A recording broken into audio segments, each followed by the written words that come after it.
Doctor Joseph മർഫിയുടെ believe in yourself എന്ന പുസ്തകത്തിന്റെ മലയാളം പരിഭാഷയാണ് നിന്നിൽ തന്നെ വിശ്വസിക്കുക എന്ന ഈ പുസ്തകം.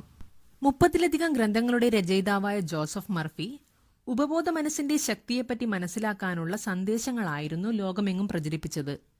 ഈ പുസ്തകത്തിന്റെ പിന്നിൽ കവർ പേജിൽ കൊടുത്തിരിക്കുന്ന വാചകം ഞാൻ വായിക്കാം. നിങ്ങൾക്ക് നിങ്ങളുടെ സ്വപ്നങ്ങൾ സാക്ഷാത്കരിക്കണമെന്നുണ്ടോ? നിങ്ങളുടെ കഴിവുകളുടെയും നൈപുണ്യങ്ങളുടെയും അന്തർലീന ശക്തികളെ പരമാവധി ഉപയോഗിക്കണമെന്നുണ്ടോ? എങ്കിൽ നിങ്ങൾ തീർച്ചയായും ഈ പുസ്തകം വായിച്ചിരിക്കണം. നിന്നിൽ തന്നെ വിശ്വസിക്കുക എന്ന ഈ പുസ്തകത്തിലൂടെ ഡോക്ടർ ജോസഫ് മർഫി നിങ്ങളുടെ സ്വപ്നങ്ങളെ എങ്ങനെ യാഥാർത്ഥ്യമാക്കാമെന്നും അതുവഴി നിങ്ങളുടെ ജീവിതത്തിൽ എങ്ങനെ വൻ വിജയം നേടാമെന്നും കാണിച്ചു തരുന്നു. നമ്മിൽ ഓരോരുത്തർക്കും ജന്മനാ തന്നെ അപാരമായ ശേഷികളുണ്ട്. ശരിയായ മാനസിക സമീപനത്തിലൂടെ നിങ്ങൾക്ക് വിജയോന്മുഖമായി ഉപബോധ മനസ്സിനെയും ഊർജ്ജവത്താക്കുന്ന ആ യന്ത്രത്തെ പ്രവർത്തിപ്പിക്കാൻ കഴിയുന്നു. അങ്ങനെ മാറി മാറി ഈ യന്ത്രമാണ് നിങ്ങളുടെ ആശകളെയും അഭിലാഷങ്ങളെയും അവയുടെ പരമമായ സാക്ഷാത്കാരത്തിലേക്ക് നയിക്കുന്ന പാതയിലൂടെയുള്ള നിങ്ങളുടെ സഞ്ചാരത്തെ ശരിയായ രീതിയിൽ മുന്നോട്ട് പ്രവർത്തിപ്പിക്കുന്നത്.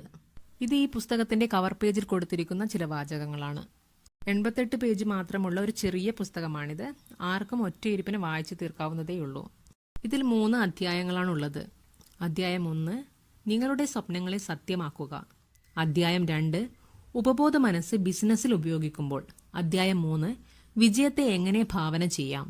ഇതിൽ ആദ്യം പറഞ്ഞിരിക്കുന്നത് ഭാവനയെക്കുറിച്ചാണ്, അതായത് സങ്കല്പത്തിന്റെ ശക്തി. നമുക്ക് ഫലം കിട്ടണമെങ്കിൽ നമുക്ക് നല്ല ഭാവന വേണമെന്നതിനെ പറ്റിയുള്ള വിശദീകരണം. അതായത് ഒരാൾ എന്ത് ഭാവന ചെയ്യുന്നുവോ ചിന്തിക്കുന്നുവോ അയാൾ അതായിത്തീരും. ബാഹ്യമായ പ്രവൃത്തികളെല്ലാം അതിനനുസരിച്ചായിരിക്കും. പിന്നെ പറഞ്ഞിരിക്കുന്നത് ശരിയായ മാനസിക സമീപനത്തെക്കുറിച്ചാണ്. നമ്മുടെ മാനസിക സമീപനം പോലെയായിരിക്കും നമ്മുടെ ചുറ്റിലുമുള്ളവരിൽ നിന്നും നമുക്ക് കിട്ടുന്നത്. നിങ്ങളുടെ മനസ്സിന്റെ പോസിറ്റീവ് കൽപ്പനയുടെയും നെഗറ്റീവ് കൽപ്പനയുടെയും ഫലം നിങ്ങൾക്ക് അനുഭവത്തിൽ വരുന്നതായിരിക്കും. ആധുനിക കണ്ടുപിടുത്തങ്ങൾക്ക് പിന്നിലെല്ലാം ഭാവന പ്രവർത്തിച്ചിട്ടുണ്ട്. അതായത് ഭാവനയിൽ നിന്നുമാണ് കണ്ടുപിടുത്തങ്ങൾ രൂപം കൊണ്ടത്.